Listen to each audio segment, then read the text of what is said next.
What's up, investors? It's the Russian dude. Last night, Florida Panthers won, so it is 2-1 in series. Thank you so much, guys, for your support. Also, another football jersey.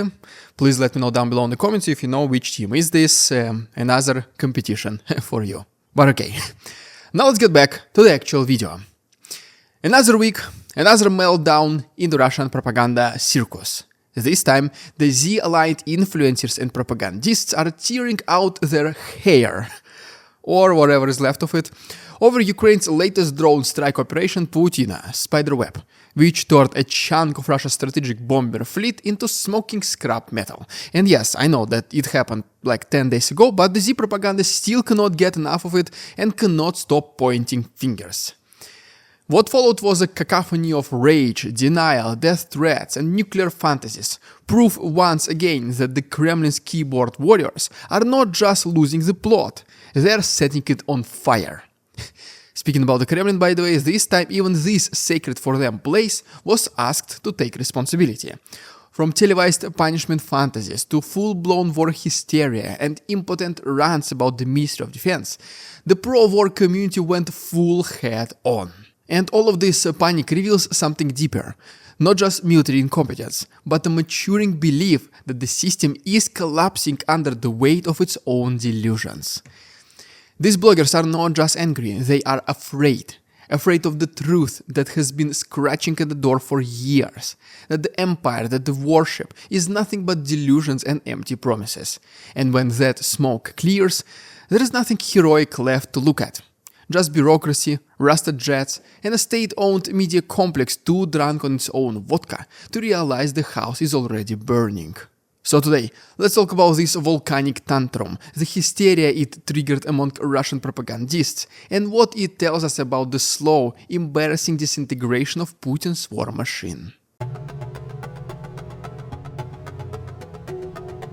Let's begin with Vladimir Solovyov, the Kremlin's beloved TV Rottweiler who now casually demands public executions on air.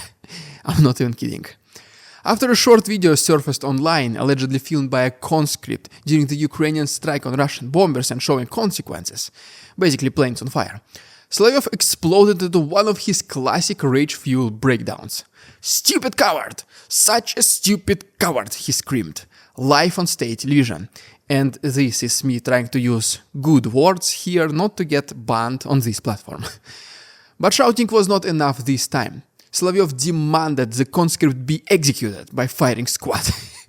Why? For filming a few seconds of evidence showing the Russian military once again caught with its pants down. Simple as that.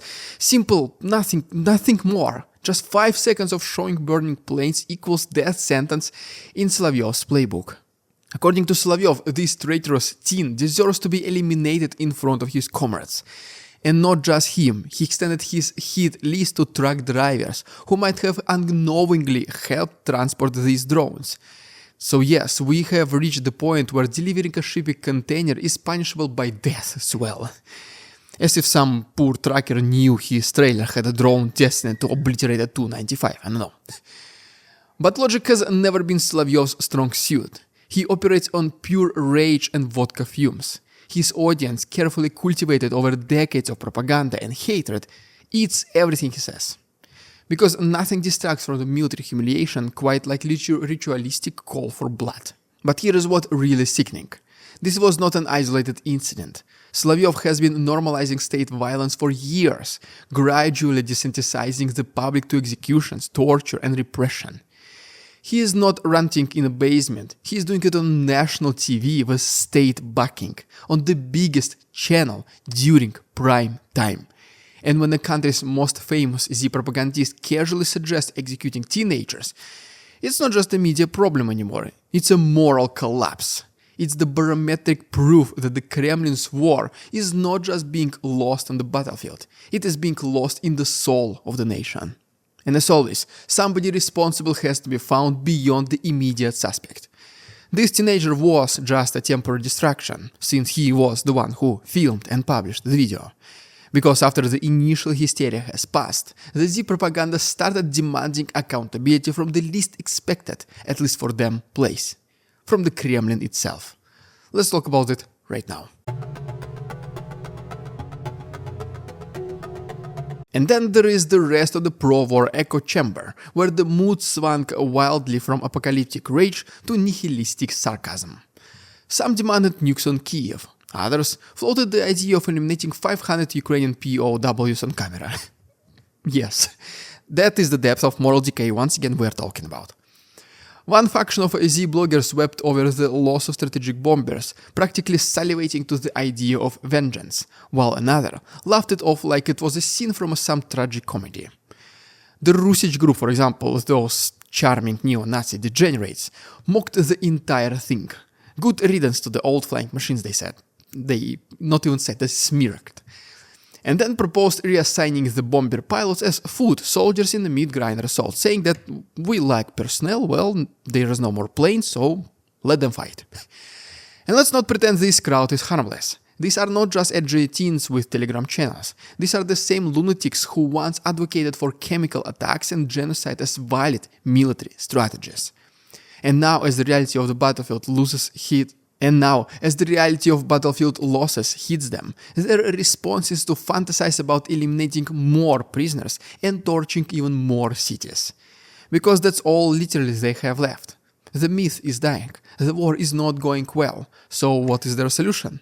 More death, more fire, more revenge fantasies. But the real gem? The Republic called to retire every single officer in the Ministry of Defense and the Kremlin over 50 years old. Why? Because in their words, old men bring psychological impotence. And yeah, that's right, they blaming ED for the military battlefield failures. Freud would have been tourniqueting in his grave. The takeaway here is brutal. Even the most psychotic cheerleaders of the war are cracking. Their sarcasm is not just edgy humor, it is despair disguised as irony. They have run out of myths to believe in, and now they are clinging to memes, insults, and some inappropriate innuendos to cope with the fact that Ukraine just blew up one-of-a-kind bombers Russia can never replace, at least not in the near future. This was indeed one of the first attempts from the Z community to make Kremlin take responsibility, and so far, there is no kind of response from Putin's inner circle. But at some point, they might pay for their not-so-careful outbursts. Only time will tell. And you know what else?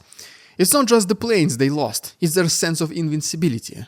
The Kremlin has spent over 2 decades building the illusion that Russia is a resurrected empire, marching towards glory. But when a few drones can humiliate your strategic assets, the facade shatters. And what remains are keyboard warriors lashing out like cornered animals, screaming about traitors and dreaming of mushroom clouds. Let's now talk about somewhat a reaction of the Ministry of Defense and Kremlin in our next chapter. Meanwhile, the Ministry of Defense tried to spin this humiliating strike as a terroristic attack, as if someone hijacked an amusement park ride and, crashed it into a nuclear facility, almost nuclear reactor, I don't know. Even within the Z propaganda, this ridiculous framing was too much. Russia Today's own war correspondents publicly questioned it even. One guy said, either combat pilots are not military or whoever wrote that statement is an idiot. And just like that, the illusion cracked. These same bloggers who worshipped the Russian army for years are now openly mocking its leaders. The question is why?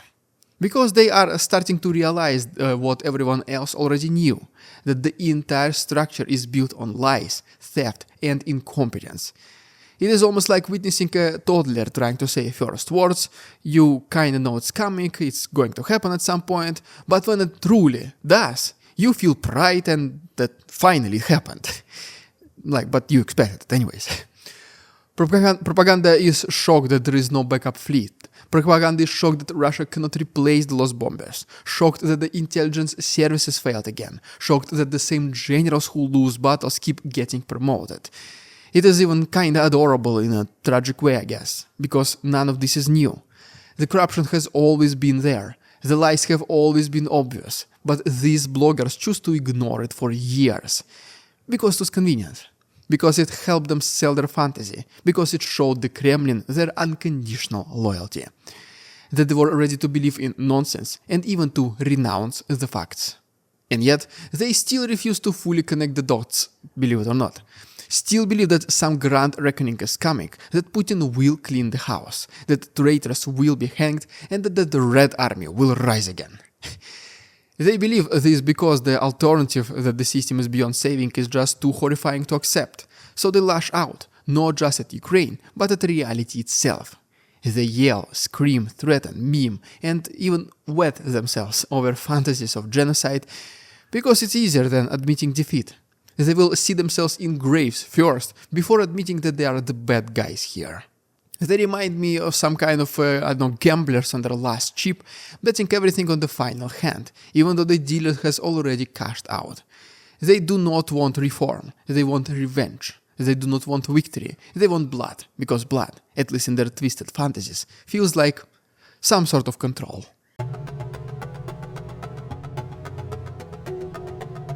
Let's now talk about this fantasy, the cult of willful ignorance. Pro-war bloggers are 3 years deep into war that has gone from a 3-day special military operation to an international humiliation, and they still act surprised every time reality bites. It's like watching a man repeatedly touching a hot stove and scream, "Why is it so hot?" and then touching it again and then saying exactly the same thing before touching it again.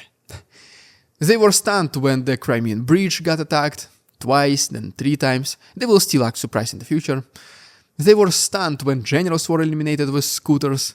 They were stunned when the drone strikes wiped out aircrafts.